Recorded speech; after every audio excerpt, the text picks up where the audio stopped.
Doctor Simi Kumari, senior fertility consultant and hopeless IVF गोला road Patna. आज हम जानेंगे कि क्या स्मोकिंग रिप्रोडक्टिव हेल्थ को भी प्रभावित करता है।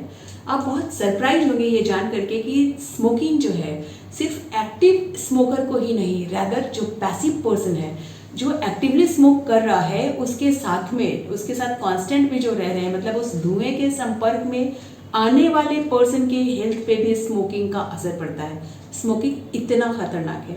स्मोक में बेसिकली जो टोबैको होता है, उसके जलने से, उसको इनहेल करने से जो केमिकल्स रिलीज होता है, वो लगभग उसमें 60 से 70 केमिकल्स ऐसे होते हैं जो कार्सिनोजेनिक होता है, जो अगर प्रोलॉन्ग उसको इनहेल किया जाए तो बहुत सारे कैंसर्स प्रोड्यूस कराते हैं, जिसमें सबसे पहला है लंग कैंसर। इसके अलावा क्यों स्मोकिंग में ऐसा क्या फैक्टर है जो पर्सन को एडिक्ट कराता है कि मुझे स्मोकिंग करना ही है, बार बार करना है। बेसिकली जब इंडिविजुअल स्मोक करता है, टोबैको इनहेल करता है, तो उससे डोपामिन नाम का एक हार्मोन रिलीज होता है जिसको कि हैप्पी हार्मोन कहा जाता है। Although there are many happy hormones like serotonin, oxytocin, endorphin, but ये डोपामिन रिलीज होता है टोबैको से।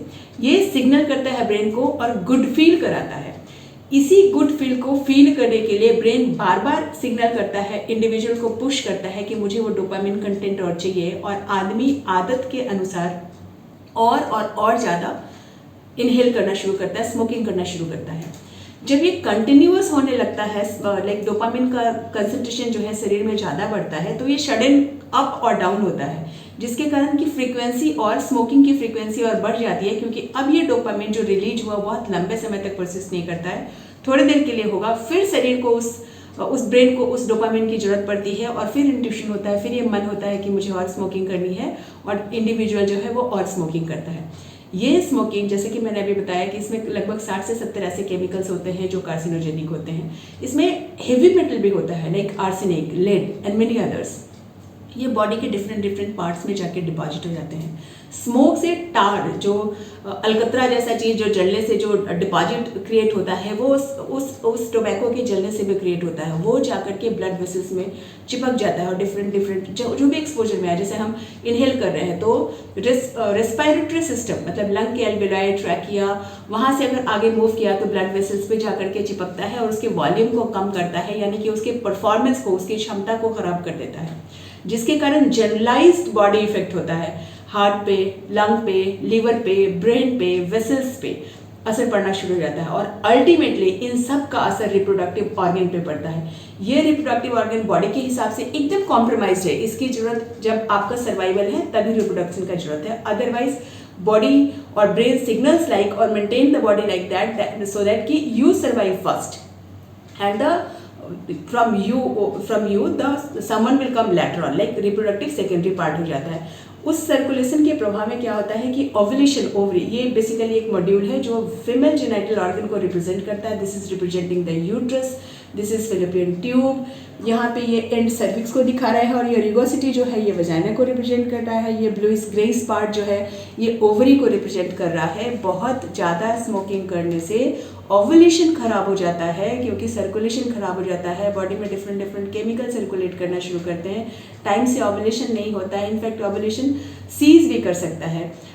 इन केमिकल्स के प्रभाव से इस फेलोपियन ट्यूब में बहुत सारे छोटे फाइन सीलियरी पार्टिकल्स होते हैं, जैसे हाथ पे बाल होता है उस तरह के बाल नुमा स्ट्रक्चर होता है जिसको सीलिया कहते हैं। वो केमिकल जो है इन सीलियरी मसल्स को गड़बड़ कर देता है, लाइक उसको नहीं मूव करने देता है, जिससे कि ओव्यूलेशन के बाद से जो रप्चर एग है उसको ये फिब्रियल एंड, ट्यूब का जो लास्ट एंड है वो ग्रैब करके आगे उसको मूव करा करके इधर बीच के किसी पार्ट में ले जाता है, वो गड़बड़ हो जाता है, और स्पर्म का और एग का फर्टिलाइजेशन से लेकर के एक फर्टिलाइज्ड एग के इम्प्लांटेशन तक को प्रभावित करता है। So the smoking is very hazardous. It's dangerous for the general health as well as for the reproductive health, and the most important, the smoking affects the passive inhaler too, like the women too.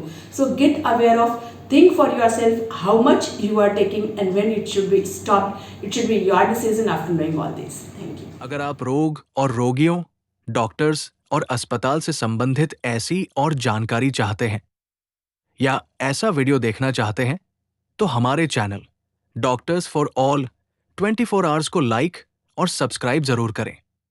Subscribe करने के लिए घंटी का button दबाइए